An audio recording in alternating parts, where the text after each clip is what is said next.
My family sent me a fruit basket for Christmas and a bill for their ski trip, paid with my card. My name is Martha Connolly. I'm 72.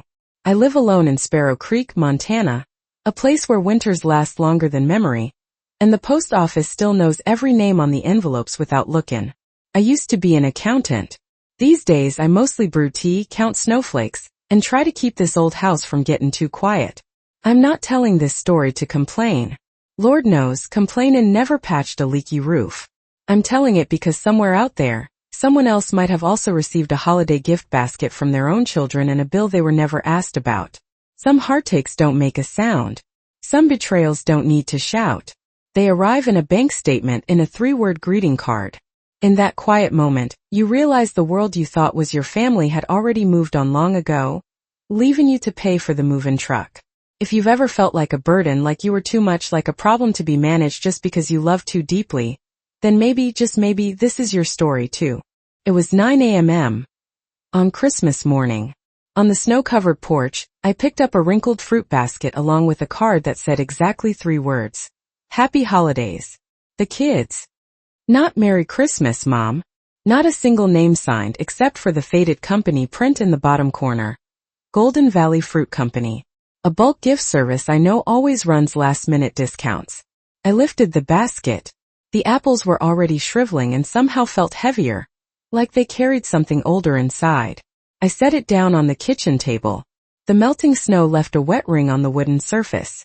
The plastic wrap smelled faintly of chemicals, mixing with the cold air in a way that made me wince. The coffee pot on the counter was still humming. I'd left it on since early morning, not for anyone in particular, just out of habit. Most years I'd bake some cinnamon waffles, turn on the classical station, and sit by the window waiting for someone to call. But this year there were no waffles, no lights, no real hope. The scent of cinnamon still lingered faintly in the kitchen, as if the house itself wasn't ready to let go of the memories.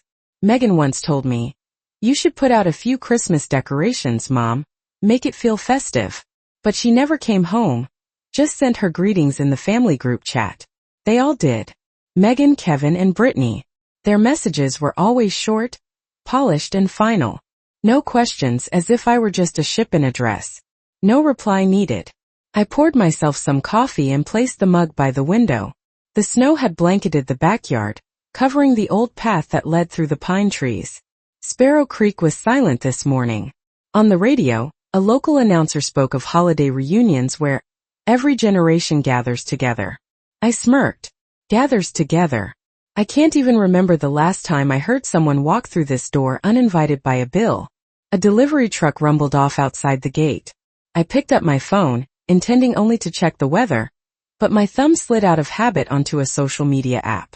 The first image to greet me, Megan, Brittany, and Kevin standing beside a massive Christmas tree at the Aspen Lodge in Colorado. Golden lights, a wine buffet, a glowing fireplace. Each held a glass of champagne, wearing hand-knit sweaters, smiling with the kind of joy that had no room for me.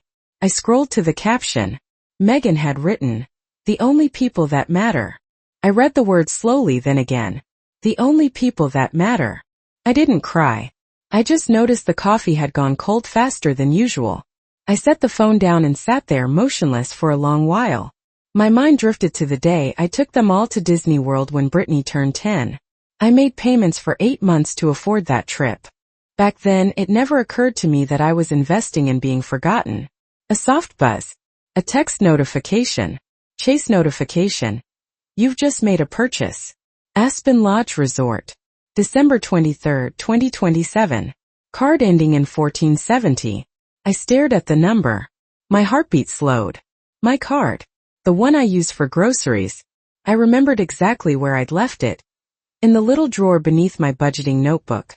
And I remembered just as clearly the last time Kevin had asked, "Mom, do you still remember your PIN? Just in case?" I set down my coffee cup. No shaking, no panic. Just this quiet chill that sank deeper into my palms. The kitchen felt strangely wide, as if the silence wasn't just filling the space, but settling quietly over me too. I walked to the drawer and opened it. The card was still there, tucked along the notebook's edge, next to a stub of a pencil I'd kept for no good reason. I picked it up, flipped it over. The magnetic strip was worn from years of gas station swipes. I couldn't recall ever giving anyone permission to use it. But then again, it wasn't about permission, was it? It was not saying no when Kevin asked to help pay for something real quick. It was giving Megan the pin because she'd forgotten her wallet. It was Brittany texting me a photo of a receipt with, "Used your card. I'll pay you back." No one ever did. And I never asked. I sat back down in the wooden kitchen chair, the card still in my hand. The old clock on the wall ticked slowly, the second hand aging right along with the house. Light streamed through the window, casting a long stripe across the floor where Brittany's toy car used to roll around during the holidays. We used to make gingerbread houses together. I placed the candies just so. Megan always added too much powdered sugar. Kevin would put on old jazz records and Arthur, my husband, would sit nearby, pretending to read but smiling whenever he looked up. I used to think those moments would last. I turned the radio back on. "I'll Be Home for Christmas" began to play. But this time the line, "if only in my dreams," felt like it was written just for me. I didn't need anyone to come home. I just needed to be remembered. But clearly, in their photos and in their receipts, I wasn't there. I was just the authorized card holder. Martha Connolly. I slipped the card into my coat pocket. I turned to look at the fruit basket still sitting there. A strange little witness to my existence. Enough to be acknowledged, not enough to be truly invited. No phone call, no permission asked, no knock at the door. But they had my account information, and they had used it like it was theirs. I pulled on Arthur's old sweater, the one he wore our last Christmas together.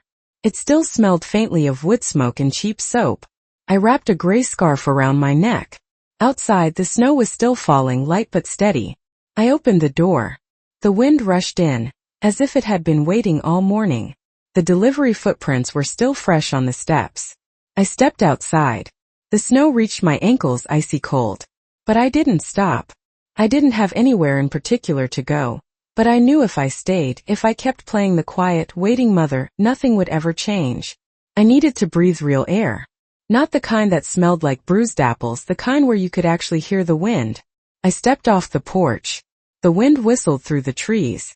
There was a strange sound like something trying to speak but never quite being heard. I paused, looked into the woods, and for the first time in years, I didn't feel like the one who'd been left behind. I felt like someone who had finally stepped out. I used to believe that if I never asked for anything, my children would always keep me in their hearts. But over the past 2 years, the bills kept coming, and one question was never asked. "Mom, do you have enough?" That question echoed in my mind all morning, like a faint murmur every time my hand reached for my coffee cup, then let it go. The rising steam blurred the air, mixing with the sharp scent of melting snow outside the porch. I sat in the wooden chair, my back aching from the night before. Too much time spent sorting the old filing bin my husband used to call the evidence suitcase. He never liked how many papers I kept, but I always felt safer knowing everything was within reach. Bill statements, health insurance forms, even a plane ticket to Kansas from 1994 that I never used. I picked up a file folder and opened it, leafing through receipts. Brittany's unpaid tuition balance. Megan's health insurance summary. Even Kevin's endocrinology prescription. All with my name listed under payer. Altogether, in the last 2 years, I'd spent $73,420. Not every charge was big. Most were a few hundred here and there, but the way they piled up like endless silent requests made me feel colder than the wind outside. I pulled out another paper, a half-written letter, the handwriting wobbly from a late night I can't quite recall. The first line said, "I think I'll be okay if I just keep the peace and don't bother anyone." I'd meant to send it to Arthur just to feel like I was still talking to him, but I never sealed the envelope. It stayed buried in the files, like a part of me that had dimmed but never found a place to rest. Around noon I put on my long coat, slipped on my boots and drove to the Corner Perk, the only cafe open on holidays. The roads were slick, but my old tires knew how to handle it. Moon River played softly on the radio. Outside everything was blanketed in white. A pine tree leaned over someone's porch, its star tilted to the side. The Corner Perk was quiet. Hank sat at his usual back table, his cowboy hat still on always. Peggy waved when I walked in. "Anyone stop by?" she asked, stirring more sugar into her peppermint tea. "No," I said. They're busy living. We both smiled, that quiet kind of smile you only share with someone who knows the ache of being left out. Peggy is 84. Sharp mind, weak knees. I still help her fill out her benefits forms, fix the errors in her pension papers. She says, for folks our age to even know how to log into those government sites. That's pretty damn impressive. I ordered pancakes and black coffee and sat by the window. The snow was falling slowly like ash. Hank retold the story of the winter the freeway froze and the whole town ate nothing but potatoes for 3 days. I listened halfway, my thoughts still stuck on the number 73,000. After the meal I drove home. The wind had picked up. The sun was out, but it brought no warmth. I stepped inside, hung up my coat, took off my boots and walked to the desk by the window. My old laptop takes 2 tries to turn on. I opened the browser and logged into the bank. They still use the same interface. I knew every tab, every click. 3 names appeared on the screen. Kevin Connolly, authorized user Megan Pierce, authorized user Brittany Connolly, authorized user. I stared at those words, not with rage, not even with sorrow, just with that hollow familiarity, like opening an old room and realizing someone else had cleared out your belongings long ago. I moved the cursor slowly from one name to the next. Kevin, Megan, Brittany. Each one brought back a time when I had told myself, they're just borrowing. When Kevin lost his job after his startup failed, I gave him my card to help him save face in front of his family. When Megan got divorced, I covered her insurance so she could focus on her mental health. When Brittany dropped out of school, I paid for yoga classes and a short-term rental so she'd have space to find herself. None of them ever paid me back. And none of them ever asked if I had enough. I opened the drawer and pulled out an old tin box where I kept what no one else needed but me. Statements, letters, receipts. Inside was a notebook where I'd listed every expense I'd ever paid for my children. The final page showed the total. $73,420. I didn't keep it to hold a grudge. I kept it to remember how many times I'd put others before myself. I placed my hand on the mouse. A small box appeared next to Kevin's name. Remove authorized user. The pointer hovered. My hand didn't tremble, it just felt heavy. My eyes stopped on the word authorized. Given permission. And who gave that permission? I did. So if things had drifted far beyond what I had intended, then taking it back was also mine to do. I clicked. A confirmation appeared. Are you sure you want to remove this family member's access? I read the words slowly, like reading a farewell you've written but never sent. And I clicked. Yes. Kevin's name vanished. Then Megan's. Then Brittany's. Each click felt small but left a deep space inside me. Not because I regretted it, but because I never thought I'd have to do it. Never thought I'd have to sever anything tied to my own children. But when trust becomes a weight, letting go isn't giving up. It's a way of coming back to yourself. I closed the laptop, poured myself a glass of water. No tea, no sugar. I needed something clear. No sweetness pretending to be comfort. The fruit basket from Christmas still sat on the table, 2 of the apples now shriveled to their cores, the cellophane peeling off at the corners. I picked it up, opened the trash can and dropped it in. The first time I had ever thrown out a gift from my children without a single pang of guilt. Outside, dusk had settled. The snow reflected the faint yellow light from the neighbors' homes. Peggy was probably watching an old black and white movie. Hank might still be telling his stories down at the corner perk. In me, I felt something lift off my chest, like a layer of ice finally cracking. I stood up, reached for my coat and opened the door. The cold wind rushed in and this time I didn't turn away. My footprints from that morning were still etched in the snow. I stepped out onto the porch, didn't look back, and for the first time in years I told myself, I have the right to say, that's enough. The bank didn't ask why.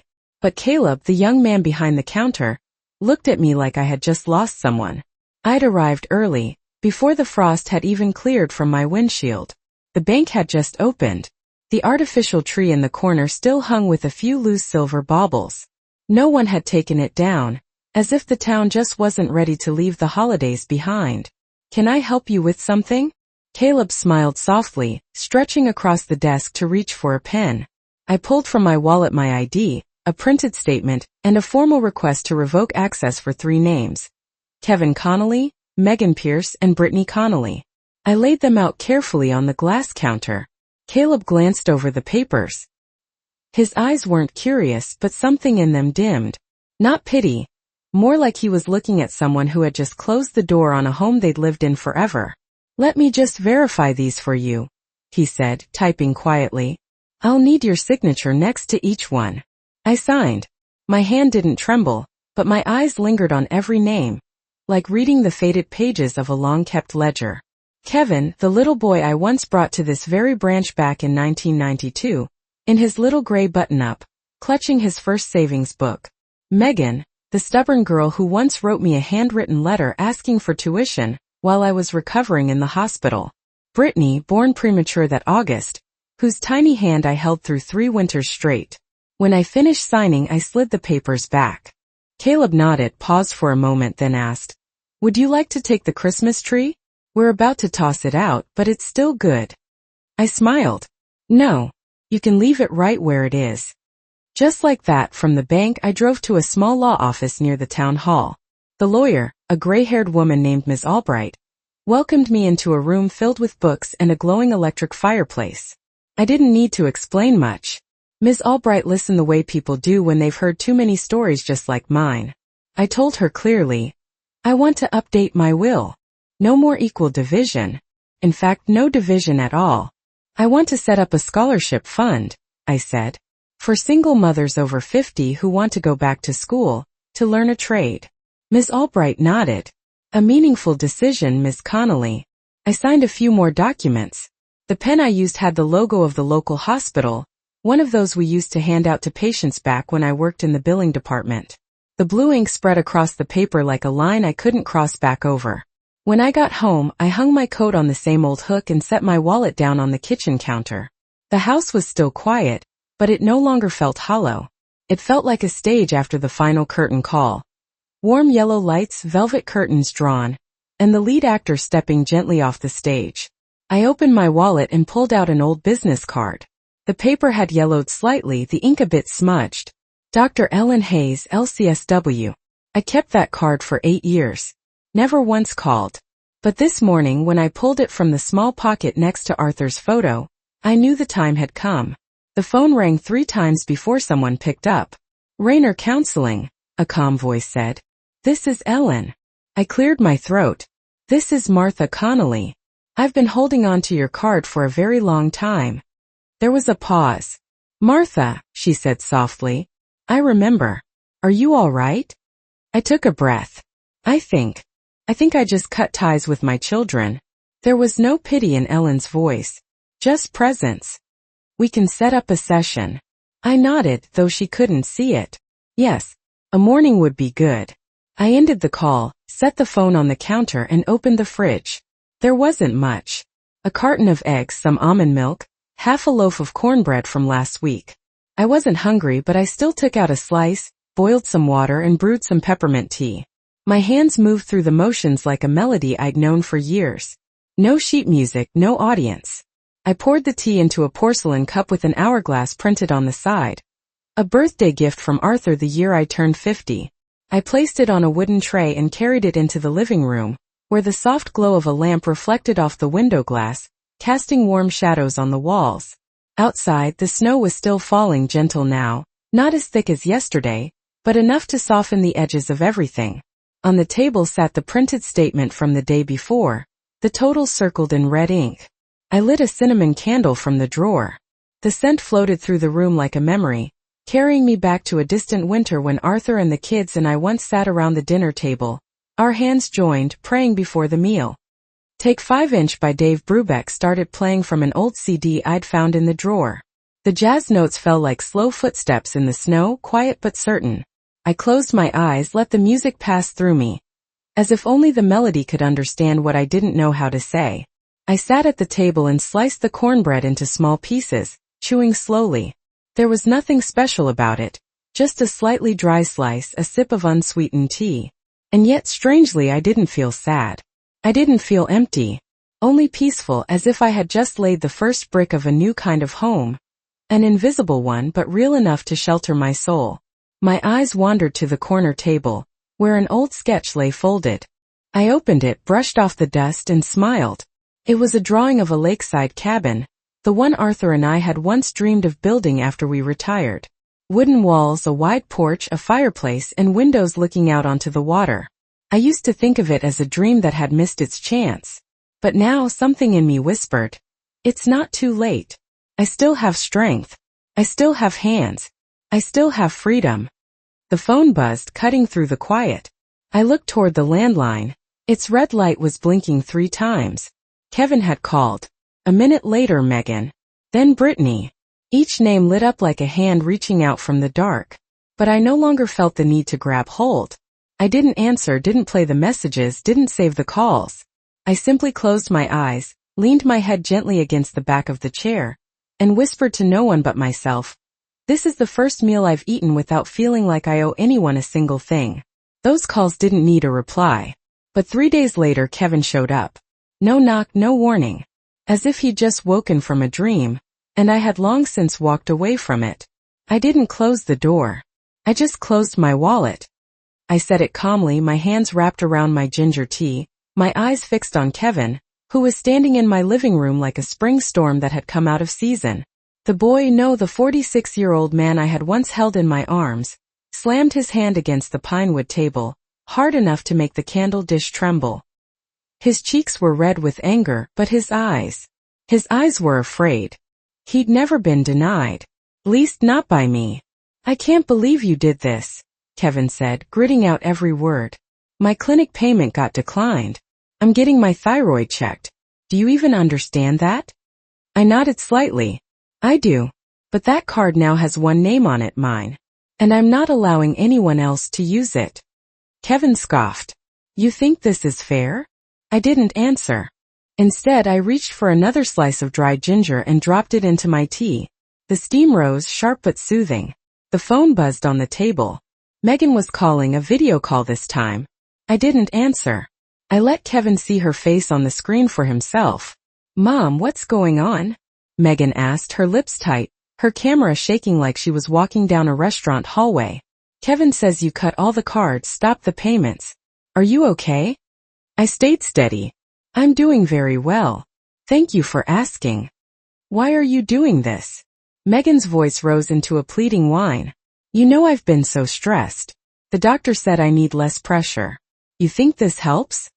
Brittany's voice cut in from behind Megan. Don't you see the families falling apart? I looked at them and realized the most painful thing wasn't their anger. It was that they actually thought it all made sense. I didn't feel angry. I just felt tired and hollow. I set down my tea, reached for my spare phone, and dialed a number I'd saved for over a decade, one I had never called until now. 3 rings. Ellen's voice answered, steady and unhurried, just like before. Hello, Martha. I just said no, I told her. To all 3 of them. No yelling, no tears. Just no. Good, she said softly. What do you see now? I looked up. Kevin was pacing the room, as if he were searching for one last argument. Megan was slipping off the screen. Brittany had her head buried in her sister's shoulder. I see that they've never actually asked me what I need, I replied. Even when I say no, they still just think I'm testing them. Ellen breathed in gently. What have you been most afraid of when saying no to your children? It was an old question, but this time I didn't look away from it. I used to be afraid of losing them, but I'm starting to understand. If the only thing keeping them close is my money and my silence, then what I've lost hasn't been a family for a very long time. Ellen said only one thing. Your breath is the one thing they can't take from you. I nodded. The call ended. Kevin stepped closer, quiet now for the first time. We'll have a family meeting. Saturday, 4 o'clock. Megan's place. You should come. I didn't ask who had come up with it. No one had asked if I even wanted to. I walked him to the door without putting on a coat. Not out of defiance, but because I no longer felt the need to stay warm for something that had been cold for far too long. He didn't look back. His truck growled through the fresh snow, its tires skidding once before disappearing past the bend that was lined with pine trees. No goodbye.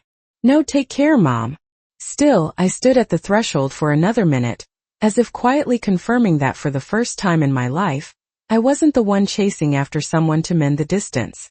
Back inside, I made another cup of ginger tea, the only thing I used to make when someone in the family was sick, worried, Or disappointed but still needed some comfort. I'd brooded on so many lonely nights. But today it felt different. I sat down at the table and opened my phone. A message from Megan. Family meeting Saturday 4 p.m., Megan's. No invitation, no kindness. Just a command. I didn't respond right away. I got up, walked to the bedroom and opened the second drawer on the left, the one where I kept things that weren't urgent but couldn't be thrown away. A small ebony box still sat there, engraved with soft letters. Arthur and Martha, 1983. I opened it. Inside was a photo of us at Flathead Lake, his arm around me, his hair blown wild by the wind and me smiling gently. Beneath it was his light gray holiday coat. I smoothed out the folds and tried it on. It still fit. It still held some warmth. I stepped toward the mirror. My hair was silver now. No more soft waves like before. But in my eyes there was something I'd never seen in myself. Not defiance but a quiet calm. I sat at the vanity. Beside me lay a red notebook where I'd once written down cookie recipes, doctor's numbers and Arthur's medications. On the last page was a line I'd scribbled on my 71st birthday. If no one protects you, at least don't abandon yourself. I closed my eyes. Ellen's voice echoed faintly in my mind. If you forgive them, do you think it will change anything? I used to think so. Now I don't. I no longer live hoping that others will change. I live so that I no longer break the promises I've made to myself. The phone buzzed again. Megan.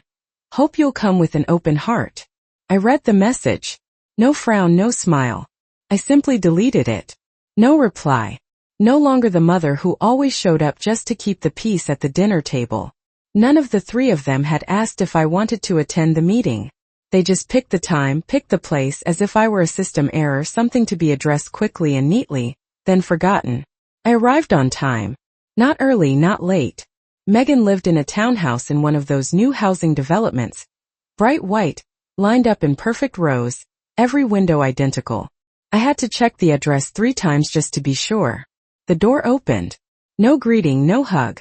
Megan just turned away and said briskly, "Come on in. We're waiting."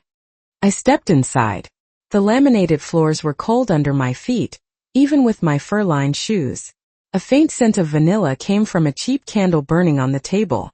More smoke than fragrance. The living room looked like it belonged on a magazine cover. White walls, a beige sofa, a glass coffee table. But not a single family photo. Not one trace that an old mother had ever visited. The dining table was set, but no one was eating. Just glasses of water beside an open notebook, its pages as blank as if this meeting were an official intervention. Megan began. "Mom, I'm not saying this to judge you. We're just worried about you." I nodded. "Worried about me?" "Yes. You cut off all financial access without telling anyone. Do you realize how that's affected us?" Kevin jumped in, the irritation sharp in his voice. "I just wanted a little help like always. What's so wrong with leaning on our own mother?" Brittany, sitting at the end of the table, spoke quietly. "We think you might be going through something. A crisis. Maybe. Age-related." I looked at the three of them. Their faces still held the features I had once adored.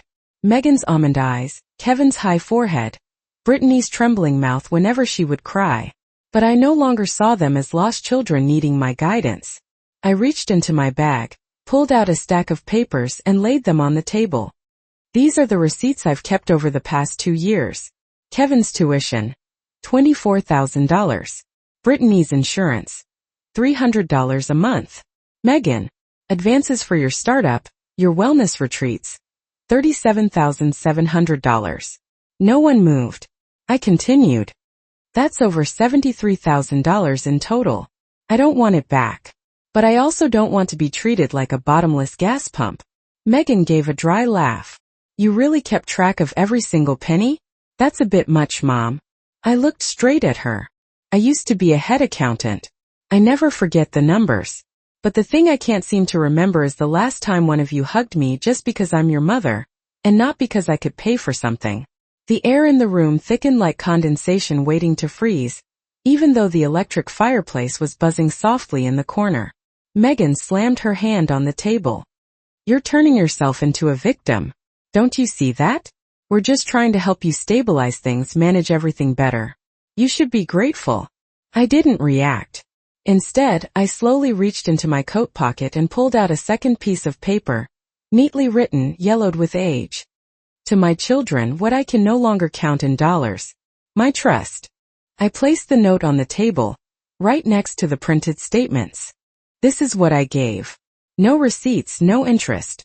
But now I think I need to keep a little for myself. Kevin shot up from his chair. So now we're just freeloaders? Is that what you think? His voice cracked, like something caught between guilt and fury. I stayed calm. I used money to raise 3 people. But love ain't a lifetime membership. Brittany burst into tears. Real tears. The kind she used to cry when she was sent to the corner for stealing cookies as a child. But this time her tears didn't move me. Maybe because I'd finally learned that emotion isn't proof of remorse. Sometimes it's just a tool to blur accountability. Kevin clenched his fists and stormed out the door without another word. The room was suddenly quiet. Just the 2 daughters and me.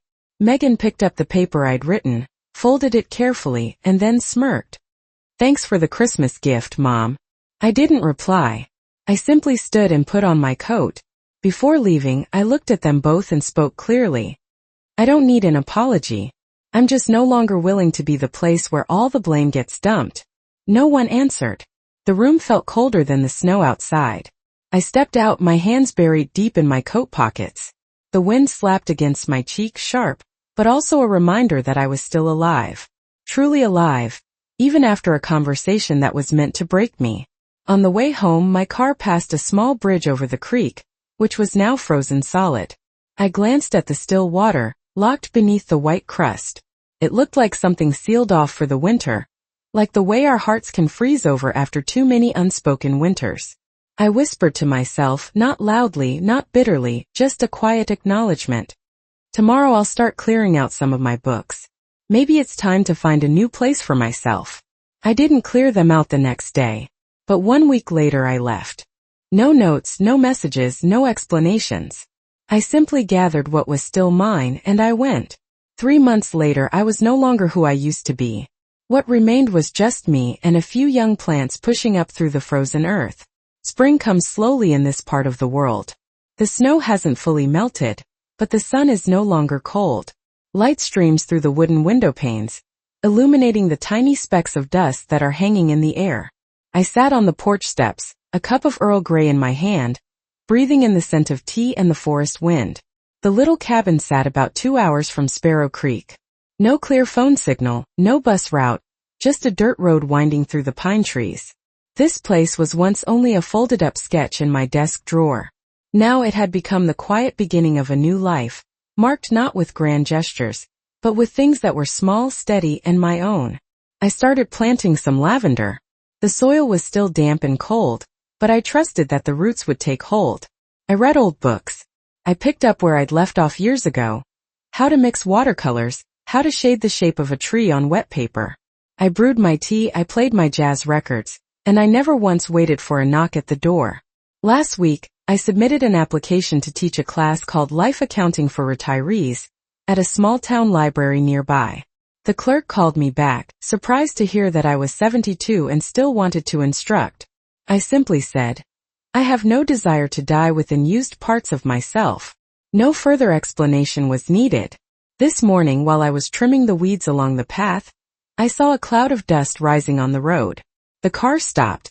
Kevin stepped out, his shirt all wrinkled, his hands in his pockets, his gait uncertain, like a boy walking into his first day of school.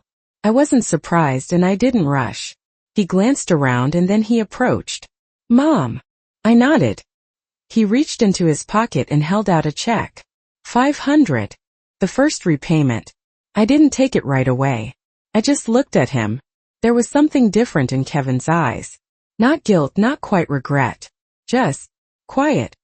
I didn't think you'd want to see me again, he said softly. I opened the door and motioned toward the inside. No sugar in the tea, but it's still hot. We sat across from each other on 2 small wooden chairs by the window. The Earl Grey filled the room with its soft fragrance, mingling with the wind that was threading through the trees beyond. Neither of us spoke. We didn't have to. Kevin looked around the cabin, his eyes landing on the bookshelf, the unfinished painting, the waiting pots of soil that were still hoping for some real sunlight. Then his gaze stopped on the photo of his father on the table. The frame was old, the glass slightly fogged, but it was still intact, still warm with Arthur's quiet smile.